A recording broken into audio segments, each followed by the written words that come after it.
Good afternoon, viewers. I am Raju Upadhyay from CIMAGE College, Patna, Department of IT. In my previous video, I talked about how to create frame in Java. So we discussed in that video, there are two different ways by which we can create a frame. One way is just by inheriting JFrame class in our own class. That already we have covered up in the previous video. Today, I am going to talk about how to create a frame using the instance of JFrame class within the same class, right? As we know, Java is having a certain limitation. For any class, we can have maximum one parent class. So assuming that I have already one parent class for my own class, so there is no scope of having a JFrame as a parent. So alternatively, we have to create instance of the JFrame class, and then we can construct it in the constructor and we can use it. So let us see everything practically. So I'm switching over to my screen where I can give the live demo.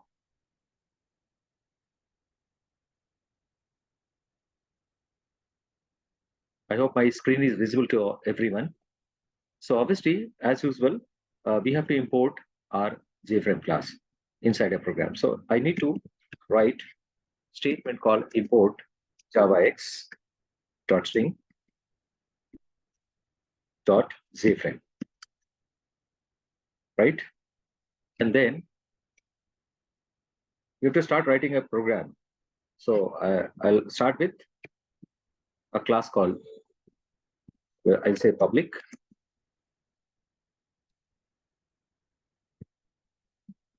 class followed by class name. Again, we can write a name of the class as JFrame demo, and I'm not inheriting it from any another class, right? So I'll start the block of a class, and within this, I'll create an instance of JFrame class. JFrame. Let's say reference variable is JF, and obviously we need to initialize it within the constructor of the same class. So let us write a constructor just by writing a public JFrame demo.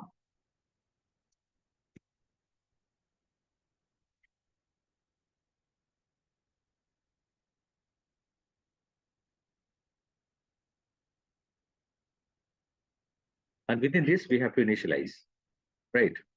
So what I can do is I can go for initialization of JFrame. So I'll write J equal to new JFrame. And you can have a title of this particular frame here itself. So we can pass a parameter, whatever title name you want.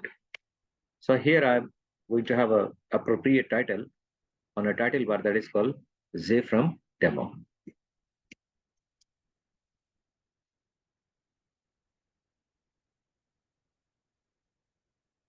JFrame demo application.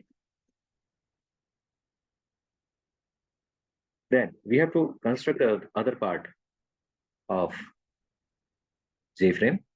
So since we are making use of instance, so we have to call every method of JFrame through the instance variable only. So we'll write JF dot, we need to set the size of this JFrame in the memory. So we are having a method called set size.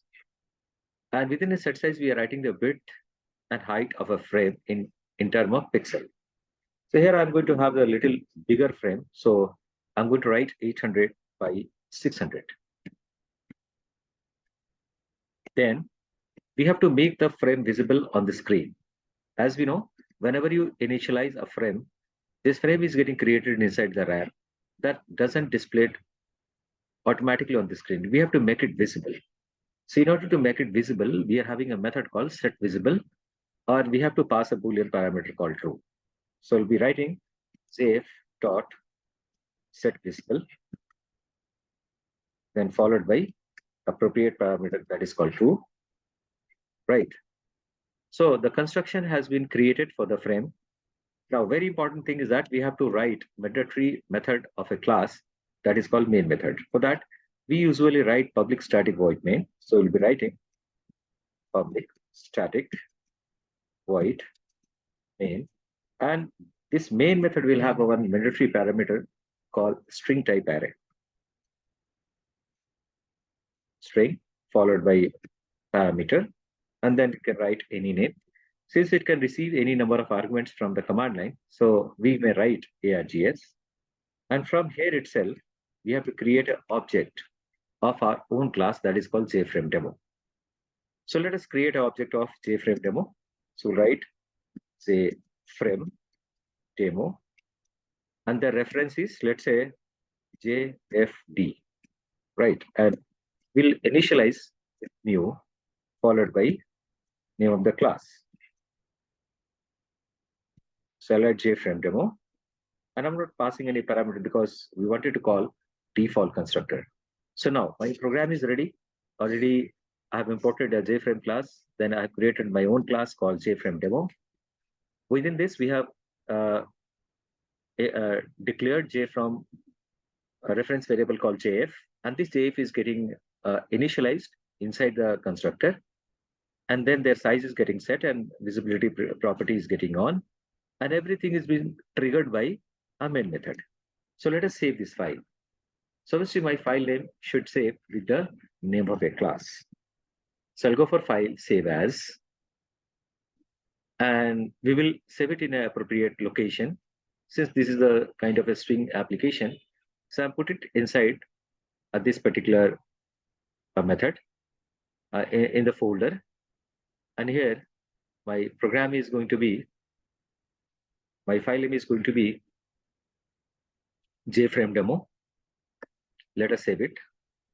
Now, in order to run, we need to go to the command prompt. So we'll go to the command prompt, and here we'll write a command called javac followed by our program name, right? So my program name is jframedemo.java. Since there is no error, we have got a bytecode created. So now we have to run the bytecode. So in order to run the bytecode, we have to write down only Java, which is a Java application, which is helping to run any application, followed by bytecode. The moment I'll click on enter key, or I'll hit enter key, here we are able to see the similar kind of frame got created, having a caption called JFrame demo application. Since we have created only the top level container, so it is not having anything. Now, next to that, in the next video, we are going to talk about how to create a panel which is treated or considered as intermediate container of any Java frame application. So that's all for the day. If you like this particular video, you can click on like button, or if it is anything important or interesting to you, you can share it to your friends for their knowledge. Thanks for watching this particular video, and wait for another video where we are going to talk about how to create a panel within the Java application. Thank you very much for watching this video.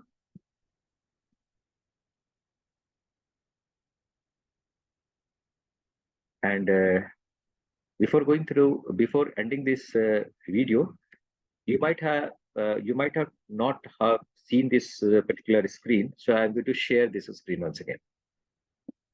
Right, because I forgot to share it. So I'm going to share this output screen to you.